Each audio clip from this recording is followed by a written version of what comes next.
Hello, today I am discuss about NCERT mathematics for class 10th exercise 12 area related to circle. Circles, a set of points which are at a constant distance of r units from a fixed point O is called a circle with center O and radius r units. यानी कि circles हम किसे बोलेंगे, एक ऐसा points का set, यानी सभी ऐसे पॉइंट्स का सेट जिसका डिस्टेंस इस फिक्स्ड पॉइंट ओ से सेम हो, यानी कि कांस्टेंट हो, तो उसे हम सर्कल बोलेंगे। यानी कि ये पॉइंट्स ये पॉइंट्स ये पॉइंट्स ये पॉइंट्स इस पे सभी पॉइंट्स हैं, ये सभी पॉइंट्स का distance R R R R सभी पे आर डिस्टेंस है, तो इस सभी सेट ऑफ पॉइंट्स को हम बोलते हैं सर्कल। ओके, और इस फिक्स्ड पॉइंट ओ को हम सेंटर बोलते हैं। इसके बाद हम सरकमफ्रेंस क्या होता है ये जानेंगे। Circumference perimeter are the length of boundary of a circle is called its circumference. यानी सरकमफ्रेंस क्या होता है, ये बाउंड्री होता है। पेरीमीटर जिसे हम बोलते हैं बाउंड्री सर्कल के, यानी सर्कल के बाउंड्री या इसके पेरीमीटर को हम सरकमफ्रेंस बोलते हैं। रेडियस क्या होता है, the length the line segments joining the centre of a circle and points on a circle is called radius of a circle. यानी रेडियस क्या होता है, एक ऐसा लाइन सेगमेंट जो सेंटर ऑफ सर्कल और ये सर्कल के पॉइंट्स को टच करे, इसको हम रेडियस बोलते हैं। ठीक है, इसके बाद कॉर्ड्स क्या होता है, a line segments joining any two points on a circle is called a cord of circle.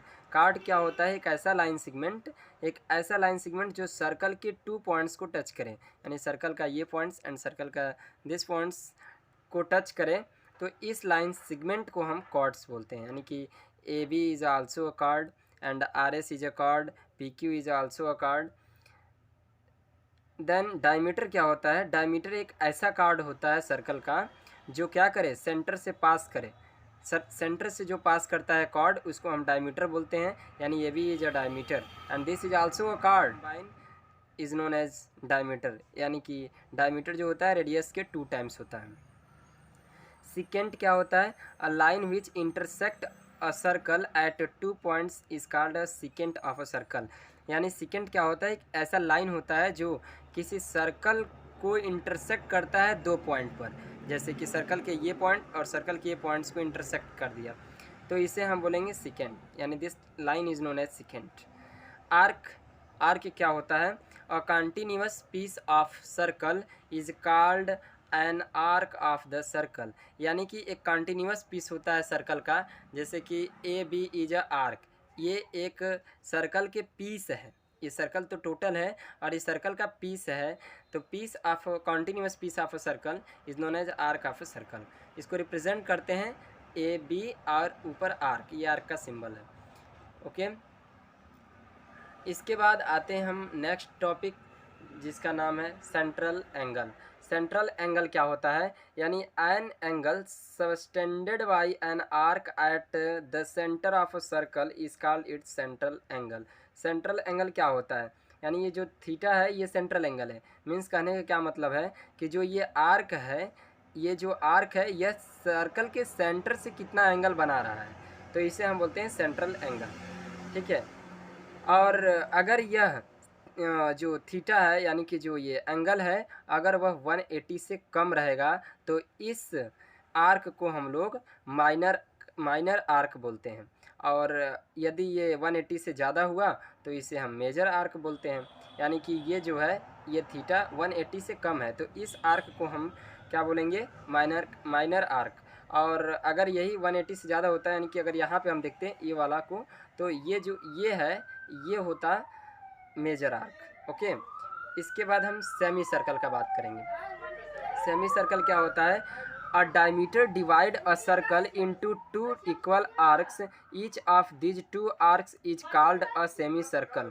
यानी कि एक ऐसा डायमीटर जो सर्कल को डिवाइड करे 2 इक्वल आर्क्स में, और दोनों जो आर्क्स हैं वो क्या रहें, इक्वल रहें, तो उसे हम सेमी सर्कल बोलते हैं। जैसे कि ये हुआ A B and this A C B and A D B arc are the same, then they are the semi circle. यानी कि these are the semi circle and these are the also a semi circle.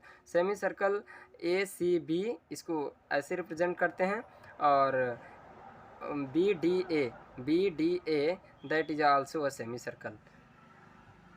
उसके बाद हम देखते हैं कि minor arc और major arc क्या होता है। अभी मैंने ऊपर बताया माइनर आर्क और major arc, but this is another definition of arcs, that the an arcs whose length is less than the arc of semicircle, यानी सेमी सर्कल की ऐसा लेंथ जो क्या हो, लेस हो, उसको हम माइनर आर्क बोलते हैं। और जिसका लेंथ, जिस आर्क का लेंथ ज़्यादा हो सेमी सर्कल का, तो उसे हम बोलते हैं मेजर आर्क। इसके बाद segment. A segment of a circle is the region bounded by an arc and a chord including the arc and the chord। यानी कि सिगमेंट क्या होता है? सिगमेंट देखिए क्या होता है, एक सिगमेंट ऐसा रीजन होता है जो कि आर्क और कॉर्ड बाउंडेड करता है। यानी कि जैसे ये एक कॉर्ड हो गया और ये आर्क हो गया, इसके बीच की रीजन को हम सिगमेंट बोलते हैं। लेकिन इसमें भी दो टाइप्स का सिगमेंट होता है, एक माइनर सिगमेंट और मेजर सिगमेंट। तो ये क्या होता है, the segment containing the minor arc, जिसमें छोटा सा आर्क रहेगा, जिसमें छोटा आर्क रहेगा, माइनर आर्क रहेगा, तो माइनर आर्क को हम लोग माइनर सिगमेंट बोलते हैं। और जिसमें मेजर आर्क रहेगा उसे हम मेजर सिगमेंट बोलते हैं। इसके बाद सेक्टर ऑफ सर्कल क्या होता है? सेक्टर ऑफ सर्कल का मतलब ये कि the region enclosed by an arc of a circle and its two bounding radii is called a sector of the circle. यानी सर्कल के सेक्टर क्या होते हैं? तो ऐसा रीजन जो आर्क और सर्कल के रेडियाई, यानी कि दो रेडियस, रेडियाई का मीन्स है प्लूरल्स ऑफ रेडियस, तो रेडियस, इसके दो रेडियस और इसके आर्क्स के बीच के जो रीजन है, इन्हें हम बोलते हैं सेक्टर। ठीक, इसमें भी दो प्रकार के सेक्टर होते हैं, एक माइनर सेक्टर और मेजर सेक्टर। और माइनर सेक्टर क्या होता है और मेजर सेक्टर क्या होता है? जिसका जो माइनर आर्क रहेगा, माइनर आर्क से अगर ये सेक्टर बना हुआ है तो माइनर सेक्टर होगा, और मेजर आर्क से बना हुआ है तो मेजर सेक्टर होगा। इसके बाद क्वाड्रेंट क्या होता है? 1/4 of a circular dish is called quadrant. Quadrant क्या होता है? एक सर्कुलर डिश का 1/4 पार्ट होता है। यानी ये सर्कल है, इसका 1/4 पार्ट, इसमें 4 पार्ट इक्वली 4 पार्ट में डिवाइड किया गया है, और ये 1 part, this 4 parts is a quadrant, this is a quadrant, this is a quadrant, quadrant, quadrant. And इसके जो एंगल हैं वह सेंट्रल एंगल वो 90 डिग्री होता है। यानी this is a 90 and this is also 90 degree, this is also 90 degree and this is also 90 degree. इसके बाद हम फार्मूले की बात करते हैं, यानी कि जब हम एक्सरसाइज लगाएंगे तो उसमें कुछ फार्मूले की ज़रूरत पड़ेगा। वह फार्मूला ये है कि सर्कल अगर आर है तो इसके सरकमफ्रेंस ऑफ सर्कल क्या हो? तो सरकमफ्रेंस ऑफ सर्कल का फार्मूला ये होता है कि 2πr, यानी पाई मतलब पाई का वैल्यू होता है 22/7 एंड 3.14। आप कोई भी वैल्यू रख सकते हैं, वैसे क्वेश्चन में दिया रहता है, और नहीं दिया रहेगा तो 22/7 या फिर कोई भी वैल्यू रख सकते हैं।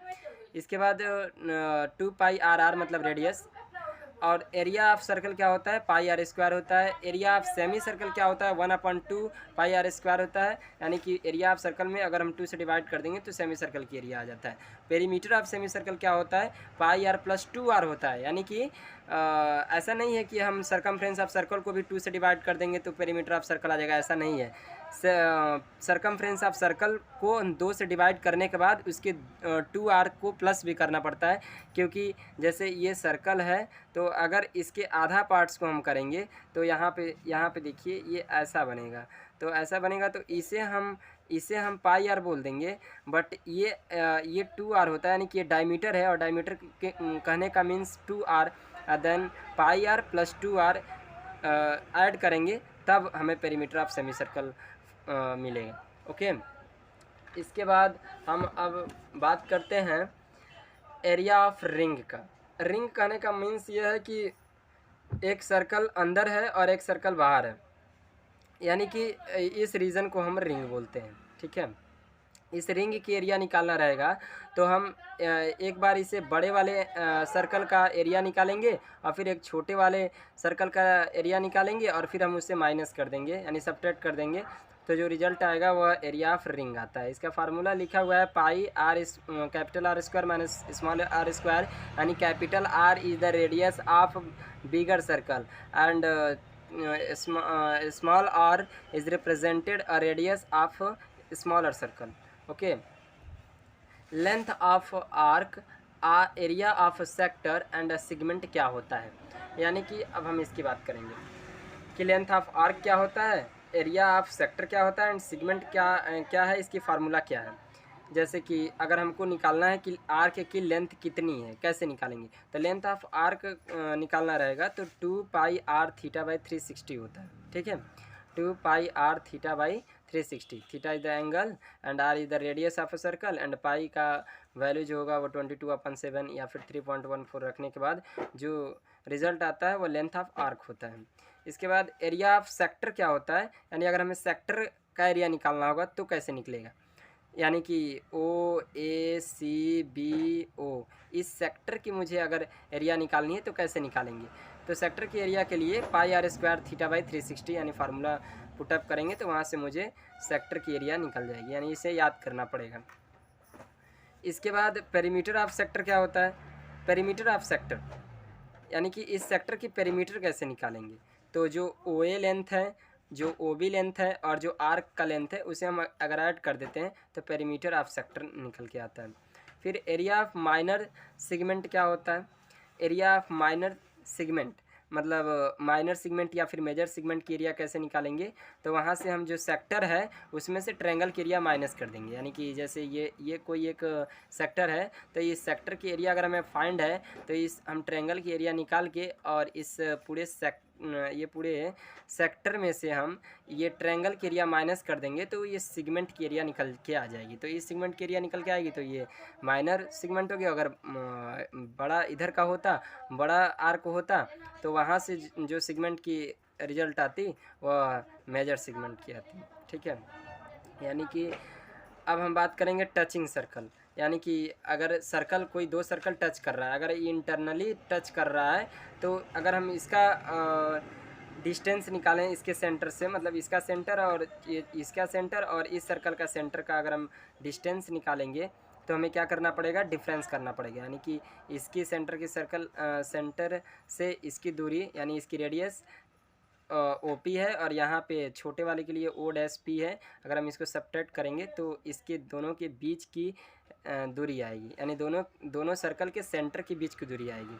ठीक है, और अगर हम अगर ये दो सर्कल है, अगर ये क्या करता है एक्सटर्नली अगर ये टच करता है तो अगर इसके दोनों के बीच की रेडियाई डिस्टेंस निकालने इसके सेंटर का, इसके सेंटर और इस सर्कल के सेंटर के बीच की दूरी निकालनी होगी तो हमको जोड़ना पड़ेगा, यानी कि इसके रेडियस और इसकी रेडियस दोनों को जोड़ देंगे तो इस दोनों सर्कल के सेंटर की दूरी आ जाएगी। ओके, यही ये लिखा हुआ है। इसके बाद हम आगे बात करेंगे रोटेटिंग व्हील्स की, यानी कि distance moved by a wheel in one rotation. अगर कोई व्हील्स है यानी कि कोई चक्का है, कोई व्हील्स है, अगर वह क्या करती है मूव करती है, अगर एक रोटेशन एक चक्कर मारती है तो उसका व्हील्स का सरकमफ्रेंस होता है। ठीक है, यानी कि अगर हमको ये पता करना है कि एक रोटेशन में कितना चली तो हम व्हील्स के सरकमफ्रेंस निकालेंगे, यानी व्हील्स का जो सरकमफ्रेंस होगा वही डिस्टेंस चलेगा एक चक्कर में, एक रोटेशन में। ठीक, इसके बाद number of rotation in 1 minute, 1 minute में कितना रोटेशन करेगा, तो कितना डिस्टेंस 1 मिनट में चला है उसके सरकमफ्रेंस से अगर हम डिवाइड कर देते हैं तो रिजल्ट आ जाएगा। ठीक है, इसके बाद आते हैं हम थोड़ा सा एक और फार्मूला है, वह है कि rotation of hands of a clock. अगर जो घड़ी होती है, घड़ी की सुई भी रोटेट करता है तो वहाँ पे अगर angle described bye a minute hand of a clock in 60 minute is 360, और ये जो मिनट का हैंड है अगर वह 60 मिनट चलेगा, 60 मिनट रोटेट करेगा तो 360 डिग्री बनाएगा एंगल। और अगर जो आवर एंड है अगर वह रोटेट करता है तो वो 12 आवर्स में 360 डिग्री एंगल सब्सटेंड करेगा। ओके, तो यह चैप्टर की सारी फार्मूला एंड कंसेप्ट को मैंने बताया, और नेक्स्ट वीडियो में हम एक्सरसाइज 12.1 NCERT सॉल्व करेंगे। Okay, good bye.